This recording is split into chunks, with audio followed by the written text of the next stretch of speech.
Senhores telespectadores do programa Justiça Sem Fronteiras vai conversar nesta oportunidade com a desembargadora Leila Mariano. A desembargadora Leila Mariano é desembargadora aqui do nosso Tribunal de Justiça do Estado do Rio de Janeiro, da 2ª Câmara Civil, e foi eleita muito recentemente, o que, aliás, de fazer um parênteses, me dá uma grande alegria, né? Muito obrigada.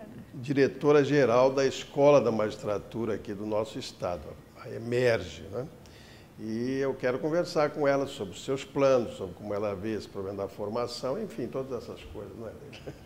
Eu fiz aqui um parêntese quando estava apresentando o programa, dizendo que eu vejo isso com muita alegria, porque a escola nunca saiu do meu coração, sabe disso? Nunca.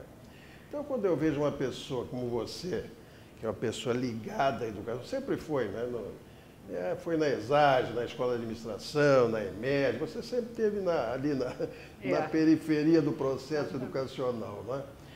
E da formação profissional. Isso é uma coisa muito boa, muito significativa, né? Eu fico muito feliz de você estar lá. Hein? Muito obrigada.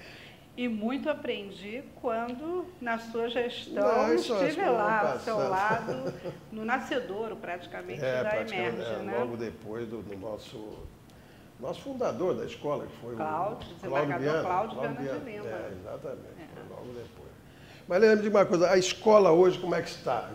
Traça um panorama aqui para os nossos telespectadores. Como é que está a escola do Rio? Hoje nós estamos, primeiramente, num processo de mudança física. Também, mudança física. Nós vamos para um prédio de 7.000 metros quadrados, na área do Porto Maravilha. É um prédio que foi adquirido pelo município do Rio de Janeiro, com uma cessão por 50 anos para o tribunal. Foi reformado e está em fase final de instalações. Vai ser, assim, um verdadeiro campus. Eu acho que a escola tem condições de se expandir, né? Hoje, o foco da escola, basicamente, é o curso de preparação, com cerca de 600 alunos. Esse curso tem uma grade muito intensa, ele se desenvolve em 6 períodos, praticamente 3 anos, e com 1.200 horas de aulas tradicionais. Então, eu acho que um dos primeiros objetivos é se discutir, inclusive, essa formatação, que está aprovada pelo Conselho Estadual como um curso de especialização. Sim. Mas a ideia, nós discutimos, inclusive, com os nossos acadêmicos, né, com aqueles que estão ligados também em educação, se essa formatação atende aos objetivos, porque com 1.200 horas,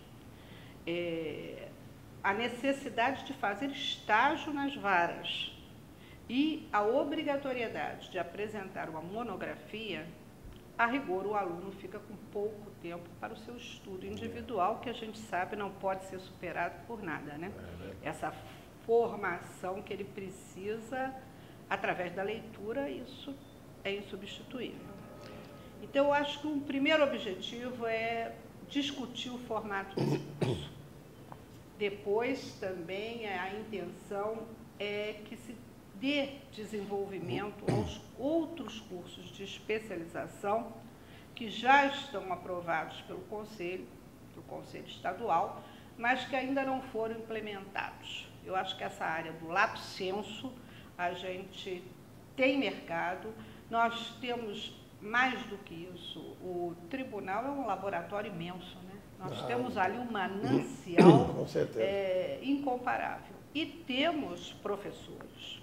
Temos magistrados não só habilitados com os cursos de mestrado e doutorado, mas temos aqueles cuja experiência também é imprescindível.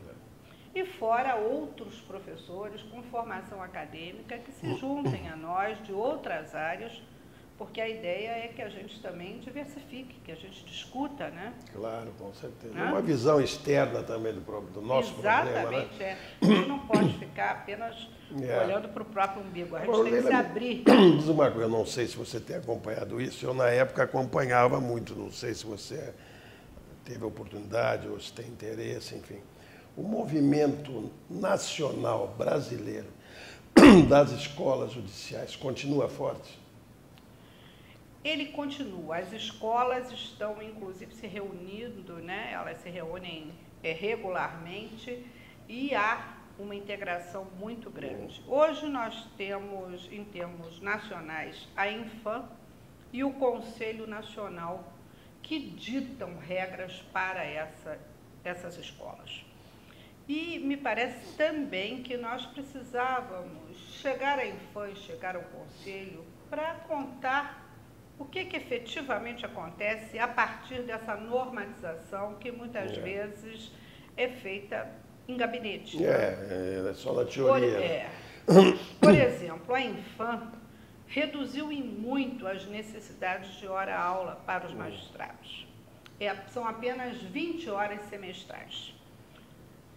E há a necessidade, ao final de cada curso, de o magistrado apresentar uma espécie de monografia, ela não é extensa, de 8 a 15 páginas, mas nós sabemos como é a vida do magistrado, muito difícil. Quantidade de processos muitas vezes faz dificultar a apresentação desse trabalho e aí ele não consegue aquelas horas-aulas.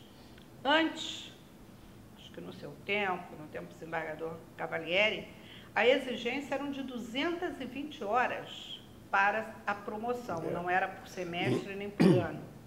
E a escola vivia cheia de magistrados. É verdade. Hoje, isso não acontece. Não, e eu criei na época, ali, não sei se você se lembra, naqueles centros de estudo, permanentes de estudo, que era uma forma de atrair o magistrado, né?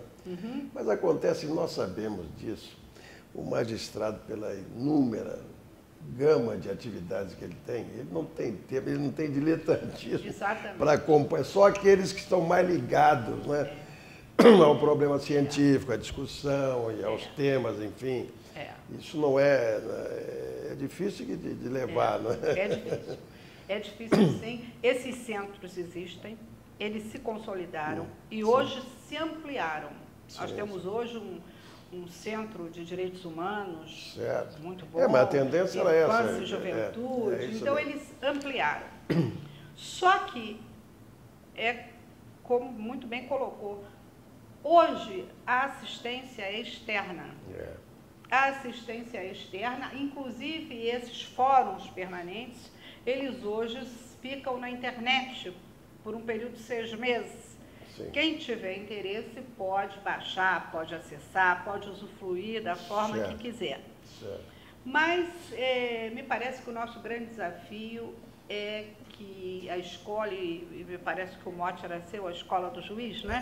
A escola do juiz, que a EMERGE volte a ser a escola do juiz, pelo juiz e para o juiz, né? Muito bem, com essa citação que me fala ao coração, eu vou interromper. No próximo bloco, nós vamos continuar conversando com a desembargadora Leila Mariano. Daqui a pouquinho.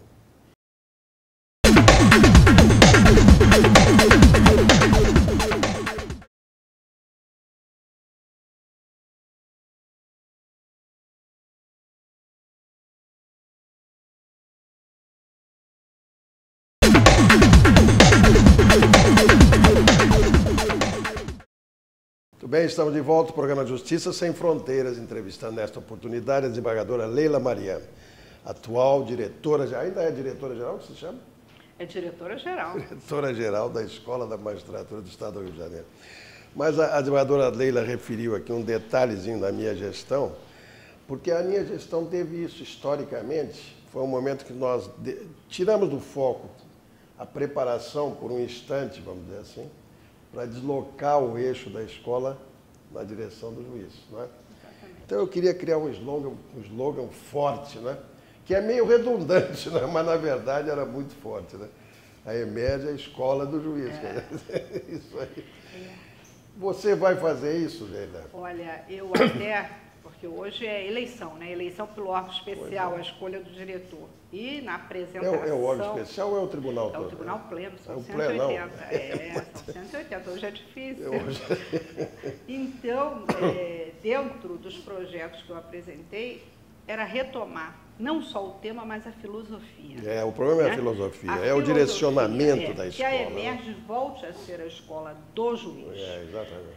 E também pelo juiz. Porque a gente sente um distanciamento do magistrado como professor. E nós temos pessoas que têm muito a contribuir. Tanto os antigos quanto os novos têm muito a contribuir. E ousaria até a dar um outro passo, para que a escola realmente saia apenas desse foco de ser uma escola preparatória, não é? Que ela passe a, vamos dizer, a entrar no circuito acadêmico propriamente dito, que ela não fique na periferia. Mas você lembra, Lila, na época do Cláudio, isso é da época do Cláudio. O Cláudio tinha ali uma escola de excelência, né? Mas aqui eu não toquei naquele trabalho do Cláudio. Eu achava tão extraordinário o trabalho que ele tinha feito, né? Agora, depois a escola, por outros motivos, ela foi se deslocando, não é? Os objetivos foram se deslocando, né? E passou a ser mais preparação. Porque preparação para o concurso. Houve também todos esses fatores externos, como a diminuição de exigência de atividade educacional para o magistrado e, paralelamente a isso, a grande crise do judiciário, que é a avalanche interminável de processos. Tanto que eu teria outros dois focos. Um que seria um estrito senso. A gente tentar um mestrado profissionalizante. Eu já tenho um agendamento com o presidente da CAPES, com o professor Jorge Guimarães, com o professor Lívio do Amaral, no sentido da gente tentar ver aprovado um mestrado profissionalizante. Eles resistem muito nessa área, mas hoje, por causa da competição. Hoje isso avançou muito, principalmente com as portarias 7 e 17 da CAPES, que permitem o mestrado profissionalizante. O governo passado, ele ampliou muito esse foco, viu a necessidade, que hoje a gente não pode ter só aquele acadêmico, que a gente tem que dar a oportunidade ao profissional que quer se aprimorar dentro do seu campo. E, então, um mestrado profissionalizante com concentração na área de justiça e sociedade, onde a gente discuta as políticas públicas, a judicialização, as relações interpessoais, a questão até de como se julga, né? Como é que... Essa é uma questão fundamental, sabe disso? As influências psicológicas, não é? Que a gente não pode desconsiderar, a gente acaba julgando com a própria história, não é? E com os nossos tabus, com os nossos preconceitos. Você sabe uma coisa, Lele? A vida é tão interessante, né? Ela é tão múltipla, né? Então, você repara o seguinte, eu hoje sou um advogado, modesto e tal, estou fazendo uma coisinha para me distrair. E eu tenho visto coisas alarmantes nesse relacionamento juiz-advogado, coisa que eu não sentia, porque eu era o todo-poderoso, entre aspas, né? Chegava, todo mundo me atende. O advogado sofre, né? O advogado sofre, sabe? E muitas vezes... Isso é defeito nosso, que nós temos que trabalhar em cima do juiz. Para aí, não é assim que se faz, é de outra maneira. É um espaço que a gente ainda não ocupou de discussão, exatamente. Construir, vamos dizer, uma aproximação ética, né? Não tem. Uma aproximação Você falou ética, a palavra mágica, minha filha. Eu hoje me penitencio. Eu, se fosse o meu tempo, eu colocaria uma cadeira só de ética do juiz. Mas a ética do magistrado. Mas nesse projeto que a gente está desenhando, isso está considerado. Isso é muito importante. A ideia desse mestrado não seria focado exclusivamente para a magistratura, porque muitas vezes a gente não vai ter o número suficiente de magistrados. Tem esse problema da matéria-prima. Tem muito grande de publicar e tem que ter um compromisso de pesquisa. Exatamente. E essa, me parece, seria assim, um outro ponto forte que a gente precisa desenvolver, porque aqueles fóruns que o senhor criou são fóruns permanentes, mas de pesquisa também. Claro, com certeza. Só que a linha da pesquisa foi minimamente desenvolvida até hoje, até porque o judiciário ele não tinha assim a noção de que ele poderia ser objeto, né, da pesquisa. Exatamente. E a pesquisa, a rigor, é um grande agente de controle, né? É um grande agente de verificação, logicamente que acadêmica, com todo aquele rigor, aquela segurança que uma pesquisa acadêmica precisa realizar. Mas tive uma experiência muito boa, até na Fundação Getúlio Vargas, onde eu coordenei também por um período, um mestrado, e sobre a pesquisa empírica.